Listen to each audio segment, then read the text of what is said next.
Croissant, welcome, and thank you very much for coming here to the Liberty Stadium in Swansea. It's not a very nice night, but you've all braved the weather, and hopefully you will learn something this evening. And if you don't already have the belief in our nation that we have, we hope by the end of the evening you will start to have that stirred within you. Now, twice in the last 100 years, Britain has led the way when freedom and democracy was threatened by a power seeking to control and dominate Europe. The good news is that our forefathers chose to do the right thing and not the easy thing. Will the British people today rise to the challenge? Do we believe in Britain as much as our parents do? This is the most critical conversation that we will have in a generation. And that same determination and courage will be needed if we are to win our freedom. The question we need to ask ourselves is there anything that the EU decides for us that we could not decide for ourselves? Will the remaining EU nations trade freely with us, or will they start a trade war? Should Britain be a free, independent, sovereign nation once more? Are the British people good enough to decide their own future and write their own laws?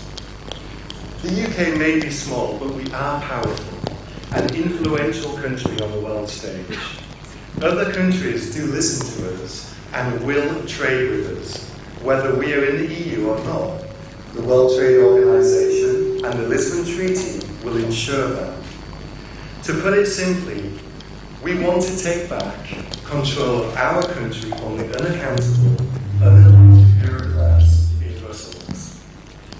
There is no reform of the EU that would give the supremacy of our Parliament, our courts, and control of our own borders back to the UK.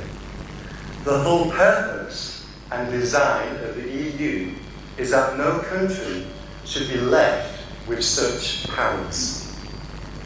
Stripping powers from nation states is what the European Union was set up to do.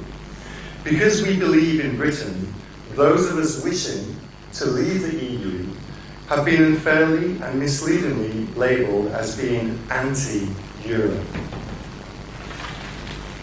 We are not anti-Europe, but we are firmly opposed to Britain's political integration into a United States of Europe. Back in 1973, we were told that we were joining a common market. What we actually joined was a multinational political union. This new European state has its own flag, national anthem, parliament, central bank, court of justice, a vast civil service, and fledgling military and police forces. If we vote yes to remain in the EU, then the EU will take that to mean that we accept all of these things, and they will go full speed ahead. The tentacles of the EU stretch into almost every area of our national life. The EU has complete control over British financial services, fishing, farming, energy and trade. It dictates UK business and employment legislation, as well as immigration rules. On these and many other issues, our elected Westminster politicians are effectively impotent. They pretend to have the power to influence matters, but actually they have very little, if any. It is an out-of-sight, unaccountable European elite which has the final say, and they do not consider Britain's best interests. After all, they have 28 nations that they have to consider. Whilst our politicians act out of pantomime in Westminster, the EU bureaucrats have slowly but surely been allowed to take control of our nation, one EU directive at a time. The European Parliament is no safeguard to democracy either, by the way. It is a sham of democracy, a thin veneer to appease the citizens of Europe. The European Parliament is the only legislature in the entire world where its members are not allowed to propose primary legislation. They can only vote on decisions made by unelected commissioners, and even then, their vote can be, and often, is ignored. We have nothing to lose and everything to gain by leaving the EU. Despite the fact that we are the 6th largest economy and the 7th largest manufacturing nation in the world, we will never again make our own trade deal with any other nation unless we leave the EU. And I just want to repeat that.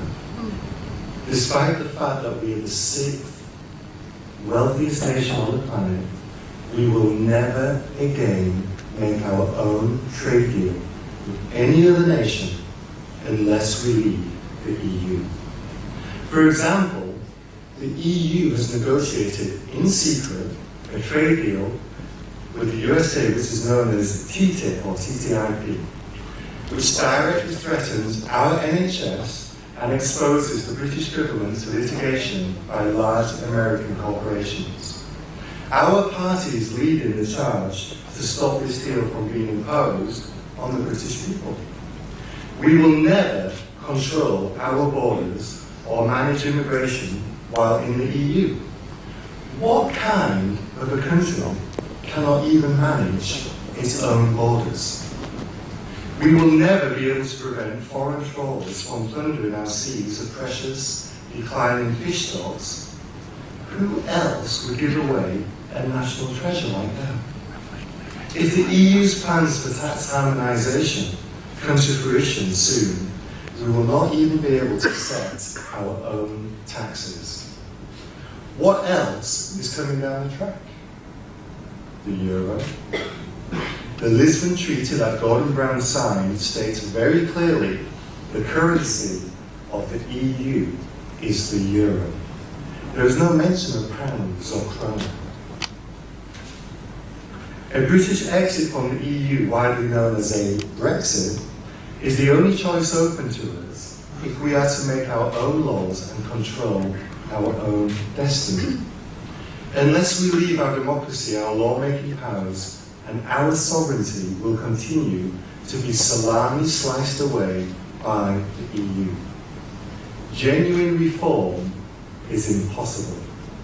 Successive EU presidents, senior officials, and European prime ministers have consistently confirmed that there is no hope of Britain renegotiating any opt-outs or special treatment. As far as our influence goes, past experience shows that we have very little. As the European Union has expanded, our vote share in the Council of Ministers, the European Parliament and the European Commission has declined to the point where it is now almost insignificant. Even if every British MEP in the European Parliament voted together, this would constitute only 8% of the total vote. When Turkey or the Ukraine join, it will shrink even further. We can vote no to proposals as often as we like, but unless other countries agree, the EU diktats will become British law anyway. Successive British governments have refused to instigate a comprehensive costs and benefits study of our membership of the EU, despite motions laid down in the House of Lords to request such a study. Even the smallest businesses carry out research each year into its returns and performance in order to calculate taxes.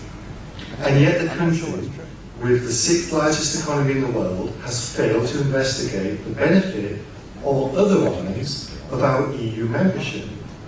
And finally, we've just heard these last few days from the Governor of the Bank of England, in which he has released his verdict on our EU membership. But the best that he could muster up was that we had arguably benefited from the single market. But then he had to add that there were many risks associated with our EU membership, especially exposure to the euro and potential damaging legislation in the pipeline against the City of London. His point about benefiting from the single market was that we could get trained staff quickly, if necessary, from elsewhere in Europe. But what he failed to point out is that so can any other country in the world. This is the purpose of work permits, is it not? Many hospitals in the UK do just this when they have a need for trained nurses or doctors. Instead of training them in our own country, we simply issue a work permit to a nurse from the Philippines or a doctor from India. There is no need for EU membership whatsoever. The latest figures from 2014 released by the Office of Budget Responsibility shows that our contribution has increased by £2.7 billion between 2012 and 2013. That figure has quadrupled since 2008.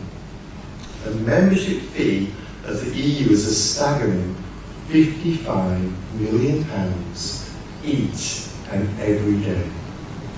To put this figure into perspective, we could build 34 600-bed state-of-the-art hospitals every year, or pay the wages of an extra 250,000 nurses or policemen.